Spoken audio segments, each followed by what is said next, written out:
Hey kids, in this drawing video, I'd like to show you an easy way to draw the famous Golden Gate Bridge. We'll start with large shapes to show structure, and then add some details to make the bridge feel more complete. Are you ready? Let's get started.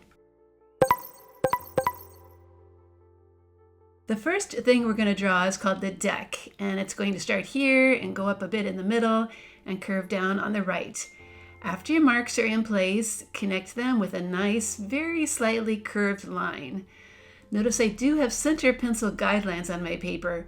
They're also in all of my tutorials, and I think they really do help you see where to place your lines when you draw.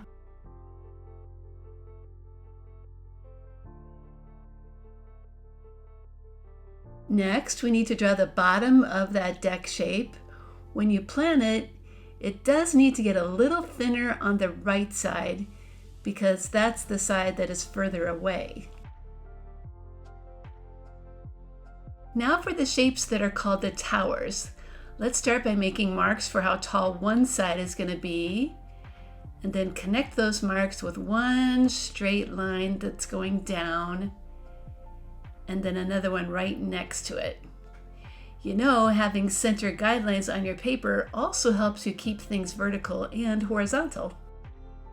The other side of the tower is added now. We can do the same thing and start with the marks for the top and the bottom, and then connect them with vertical lines. Okay, these two poles are sitting on something called a pier, and they're just large rectangular shapes. But since we are looking at them at an angle, they will kind of have a trapezoid look like this. Now we need to draw a series of connector bars at the top of this tower. Let's start with one like this, and then move down with another, and space two more below that. So it looks like we have a total of 4 bars connecting those sides of the tower. The last thing to do for this tower is to connect those sides below the deck with 2 large X's, one stacked on top of another and just made with lines.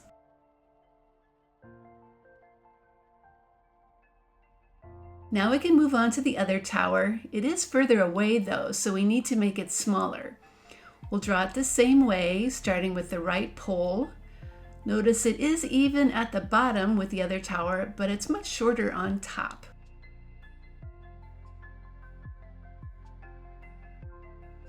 After the right pole is done, then draw another to the left of it like this.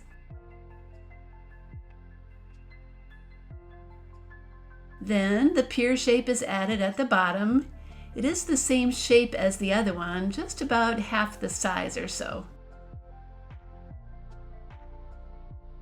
This tower also has the same bars at the top, so let's start with the first one, and then add 3 more below it. The final step for this tower is to add the 2 large X's that are stacked right under the deck.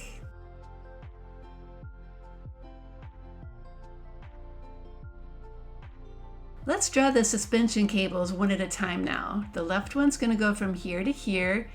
After you have some marks, then draw a nice curved line connecting them. The suspension cable on the right is going to go from here to here.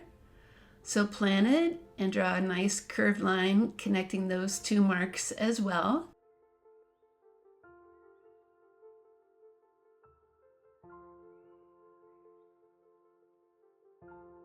The next cable starts a little lower and then curves up to that tower on the right. Making marks will help here too, to keep things from getting too confusing.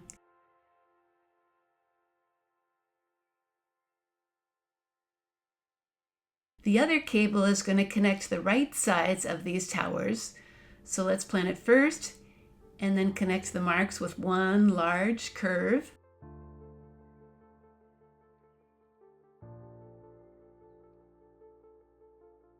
That last section on the right is going to get just 1 cable line. In real life there are 2, but we can pretend that they just look like one to keep things easy for us. Now we need to connect things with lots of vertical cable lines. Let's start with one on the left side of that large tower. After you've chosen the spacing for this line, you need to repeat it all the way to the left side of the paper. Try to make these vertical lines as straight as you can, going from that top suspension cable all the way down to that deck.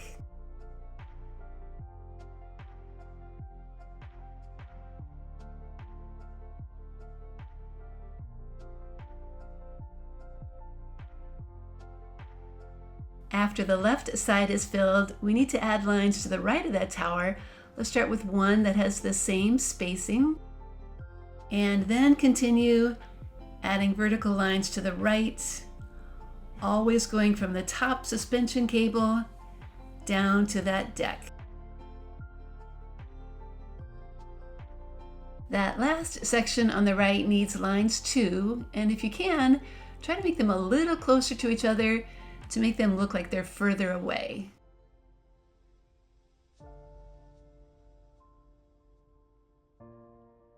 Our background needs a horizon line, so let's add a kind of wiggly water line here.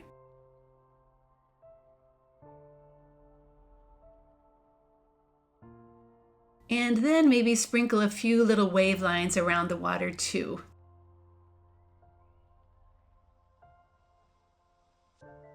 Okay, now unless there's something else you'd like to add to your picture, it is time to get out that black marker and start tracing over all of our pencil lines.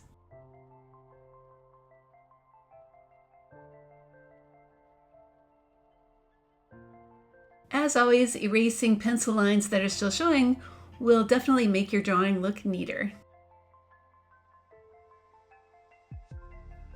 When it comes to coloring, our bridge definitely needs to be black so it looks like a silhouette. You can use your tracing marker for this. Or to speed things up, try using a chisel tip black marker. That can make things go a lot faster. Now we are ready for coloring with crayons. If you like this dramatic sunset, then you need to start with a large yellow sun. I'm going to draw mine lightly with the yellow crayon and then fill it in really well. To give your sun a fuzzy, kind of glowing look, then add a soft yellow edge around the outside before filling in the rest of the sky.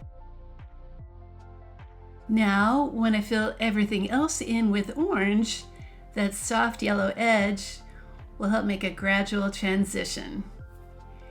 And if you like the look of my bright orange sky, that does come from working pretty slowly and pressing pretty hard with your orange crayon. Finally, I think a deeper blue color for the water will help make a nice contrast to that bright sky. By the way, if you remember your color wheel, blue and orange are opposite each other, which makes them complementary colors. They're guaranteed to make each other look as bright as they can be. And that, my friends, is how you can draw the Golden Gate Bridge. You know, we may have simplified a few things about it, but most is pretty true to life. I hope you learned a few things about bridges while you made a really cool looking drawing. At Art Projects for Kids, you'll find many more landscape drawing lessons just like this, including one for a different type of bridge, the London Bridge, and a boardwalk that looks like a bridge. I hope you check them out too.